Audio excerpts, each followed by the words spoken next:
702. Let's walk the talk on 92.7 and 106 FM.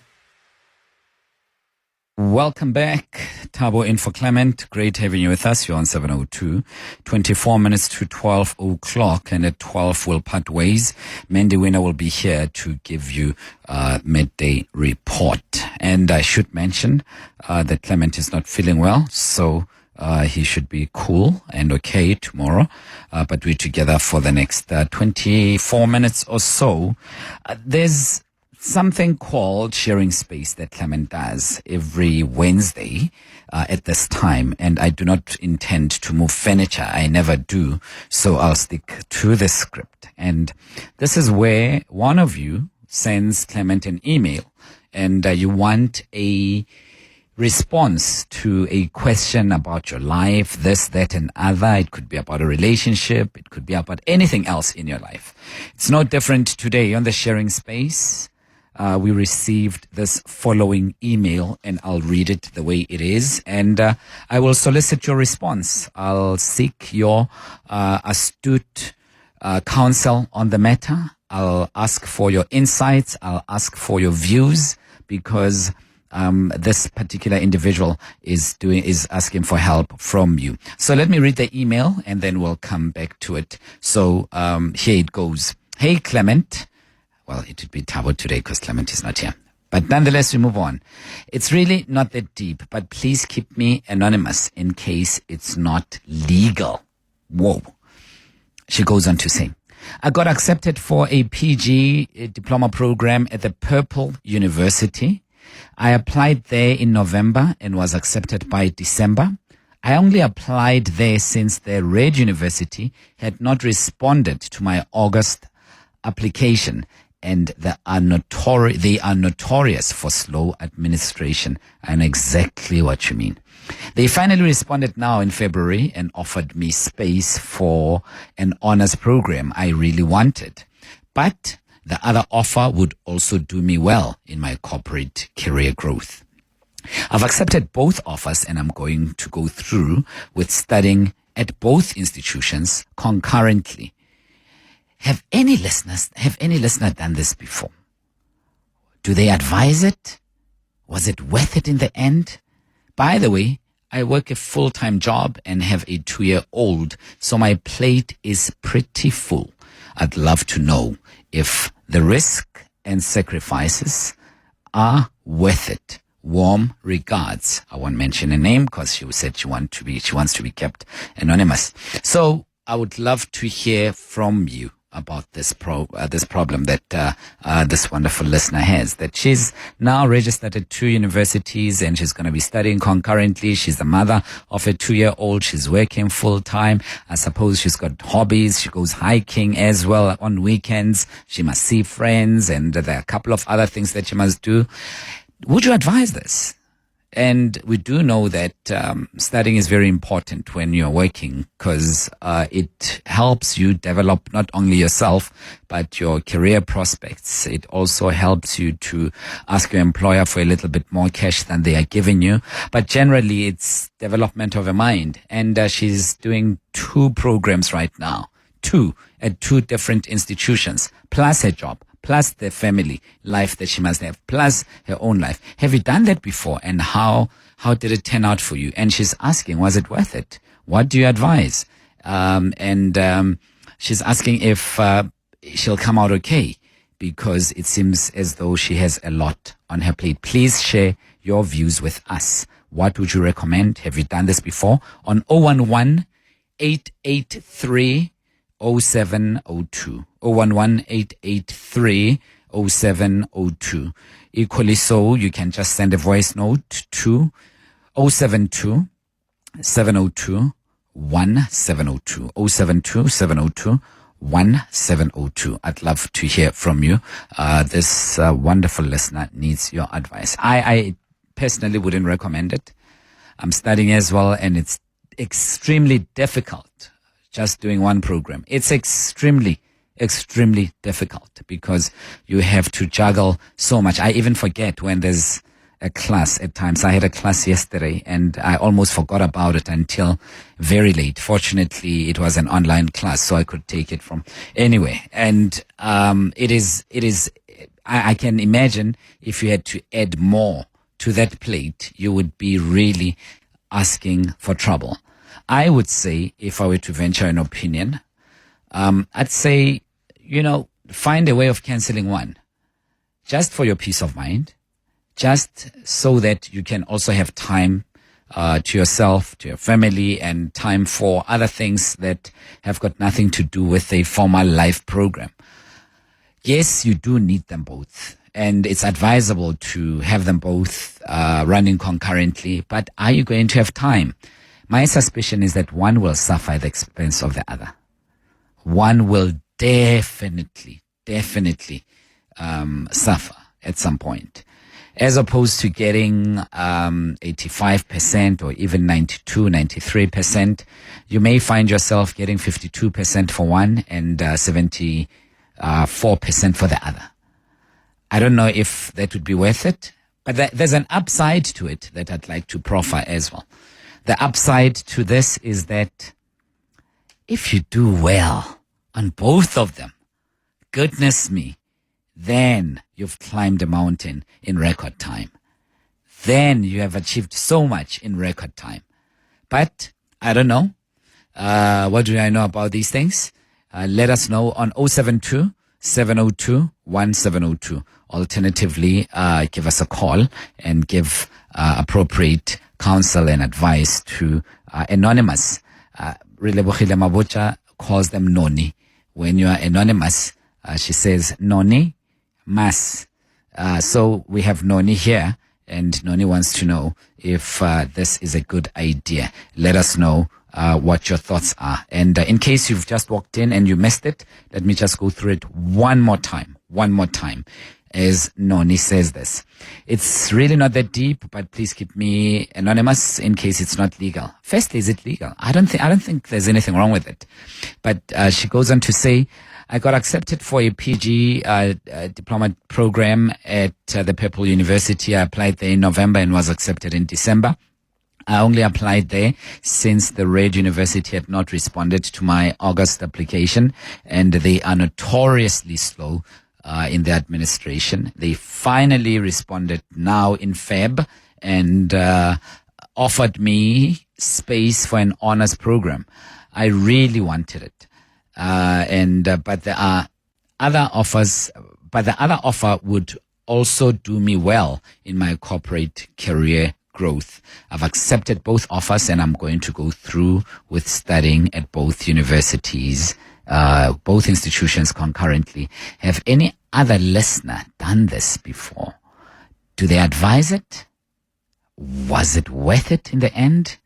By the way, I work a full-time job and have a 2-year-old, so my plate is pretty full. I'd love to know if the risk and sacrifices are worth it. Let us know on 011-883-0702.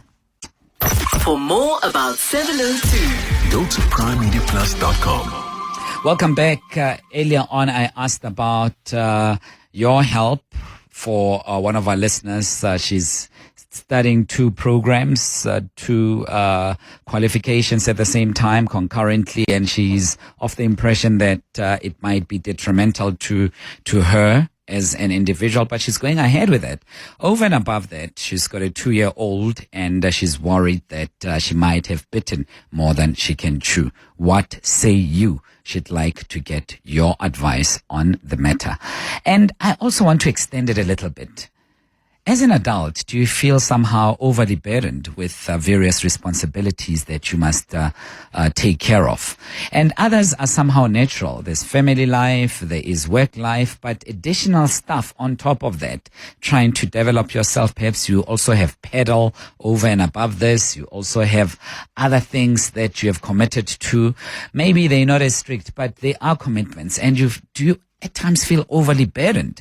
Like I said, I am also studying part-time, and so every now and then people have to remind me, did you go to class? Are you in class? don't forget class because there are 10,000 things happening around me. And I do tend to forget about those important things. So I'm wondering if it's the same with you, where you have so many things happening, so many balls to juggle, and you end up perhaps dropping a few simply because there are just too many. And the adulting thing can be a little bit too much of a pressure to you. Or are you one of those people who know how to manage your life very well? You take on the right amount of responsibilities and commitments for your life. You don't overly burden yourself. I'd love to know from you about that on 011-883-0702. And if you are overly burdened, what do you do? Because at times you just crash out, you run away from it, you use some escapism as a method of coping, you shut down. And there are some people, I think in the previous years that I was studying with, who dropped out. And come exam time, they just disappeared. They pulled a fast one and just poof, they disappeared. And there's no judgment from me. There isn't, because at times it's their only coping mechanism. They might have taken more, not because they are greedy or they're not thoughtful or they do not know how to run their lives, but they're trying to do the impossible. They're trying to do as much as possible, rather to achieve in a shortest space of time. And at times we do that. You take on a few responsibilities in order for some bit of acceleration in your life, and you end up not winning at any of those. Please share your thoughts with me on 072-702-1702. Good morning, Mr. Tabish. No, man, I don't think, man, there is this saying, they said, you cannot kill two birds with one stone. So I think the listeners must take one step at a time. So I think he must take one and then finish one and then the next one. So now you see there's more on his plate or a plate. For my advice is no, he can't, or she can't manage it. According to me, no. That's my advice. It's Donald. Mitembisa. Good day, Thabo. Great show as always. I would say to Noni, no, don't do it. For several reasons. One, it's illegal. It's against the laws of this country. Secondly, it's against the regulations of both universities. But thirdly, it might backfire on her if she's found out by future employers, potential employers. I mean, she will have to declare that she went against the laws of the country, against regulations. And that could be fraud. That's wrong. I wouldn't employ her if I found out she's able to just do such illegal stuff in getting a job, I would say. Thank you. Lebo and Rampagridge. Bye. Listen, and it might be, Lebo, unintentional as far as breaking the law is concerned. And I would suppose you'd argue that it was her job to find out whether that's legal or not. And you'd be right completely. And it does, I mean, one aspect of your life will suffer. And one of those studies, I'm afraid, will take a back seat because they're both demanding and they're different programs. One will definitely suffer, if not both. It can be overwhelming, even when you're not, even when you don't have much to study. But because we're adults, there's so many other things. I always envy people without family responsibilities, as they are pursuing their dreams.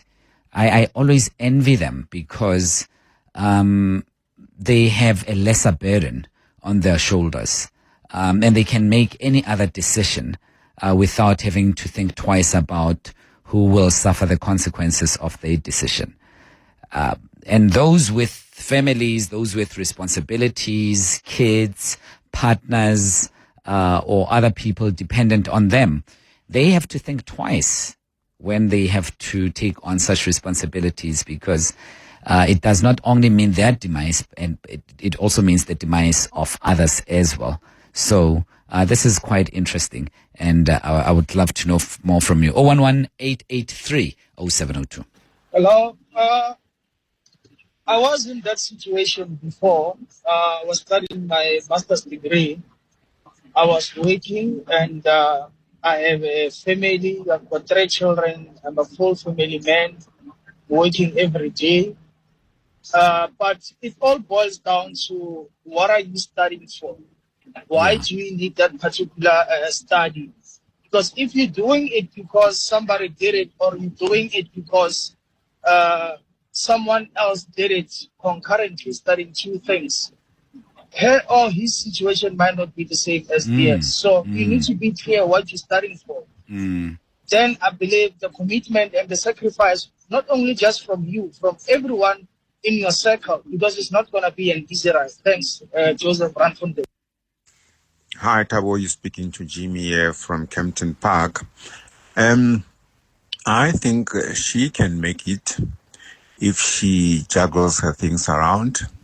For instance, she will need support from family or friends or from wherever, especially with the 2-year-old. Remember, the 2-year-old is a full-time job on his or her own. And maybe she might end up needing some supplements.